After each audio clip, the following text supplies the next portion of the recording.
What's up, dudes? Today we're back with another 5-minute guide. We're going to be talking about Dushevnaya. We're going to cover all the important information that you're going to need to get her suited up and on the battlefield. We're going to cover skills, abilities, gearing, etc., and how to use her mostly. That's the important part. So let's not waste time. Let's hop in and let's do it. Oh yeah, we're gaming. Dush has a rather complex sounding set of skills that can be a little overwhelming at first, but are actually really simple. So let's start with her passive here. Blessed Artwork gives your entire team both a 10% damage and a further 10% freeze damage buff, and when she ends her turn, she gains 2 points of confectance, no thinking required. The passive also gives her insight when she has 80% HP or more. This increases the range of her skills and support attacks by 1 tile. This can also be useful for certain weapon traits and common keys. So let's hop back around over here to her first ability, Hero's Code.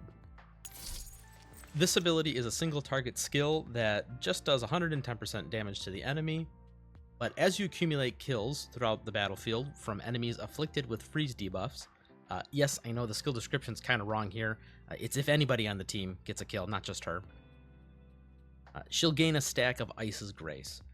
She'll continue to accumulate these stacks until she hits 4, at which point it will convert Hero's Code into freeze damage and ignore a little bit of cover.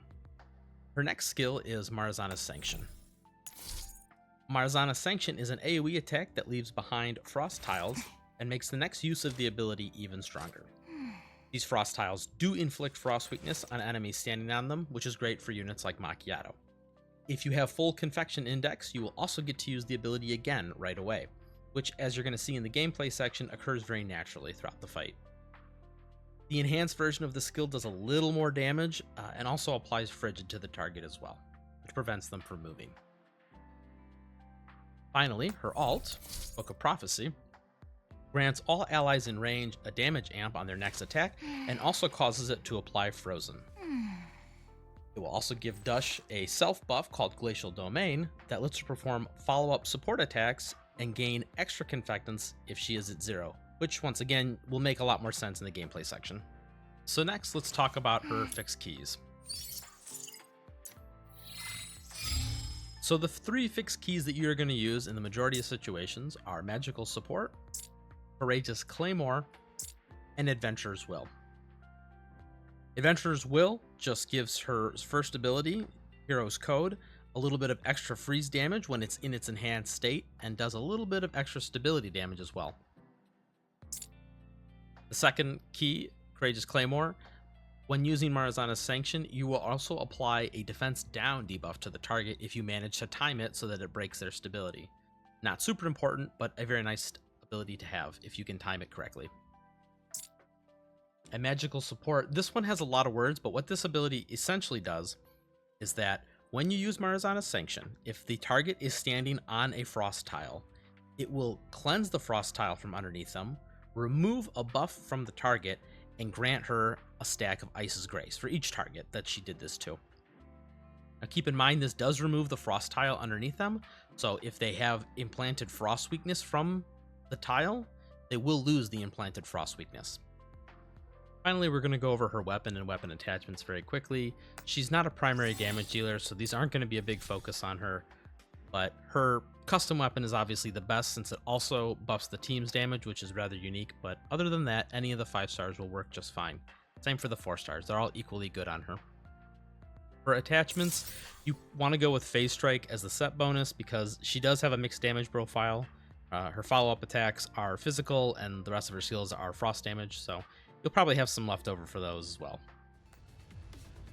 For the combat section for Dush, her main goal is already being accomplished just by existing on the battlefield. Her passive is already buffing all the team's damage and frost damage. However, you also want to utilize her skills in a way that will generate her the most amount of confectants, which will allow a nice smooth rotation of her abilities. So for most combats, what you're going to want to do is start off initially with her ult, Book of Prophecy. This is going to buff the team, so once again, try and make sure you hit everyone on your team with it.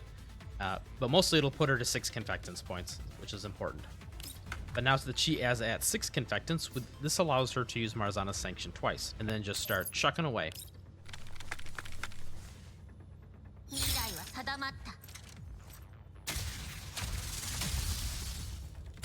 These will do a decent amount of AoE damage in the area, and because you used it at full confectance, you get to do it again immediately, and this second one will also freeze people in place.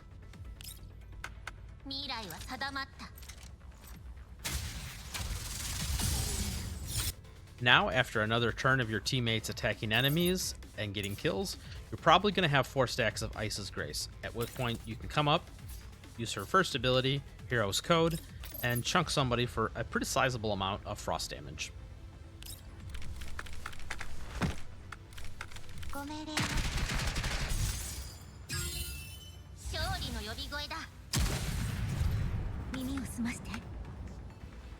Then, on the 4th turn, if you use the abilities in the order that I suggested, you'll notice that your ult is still on cooldown, and Hero's Code is still on cooldown, but you've got 6 points of confectance, which will allow you to do yet another double use of Marzana Sanction.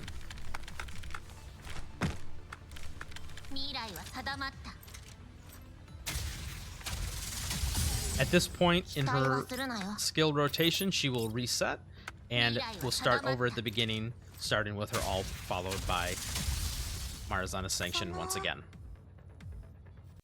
Well, bros, I know when to admit defeat, and we are way past the 5-minute mark. Unfortunately, she's just a little too complicated of a character to summarize quickly. So, I will catch you guys in the next video. I believe it's going to be Centurisi next, so I'm excited for that. If not, check the channel out. I got a couple more videos where I go over Dushevnaya a little more in-depth if you still got questions about her. So, other than that, I will catch you guys in the next one.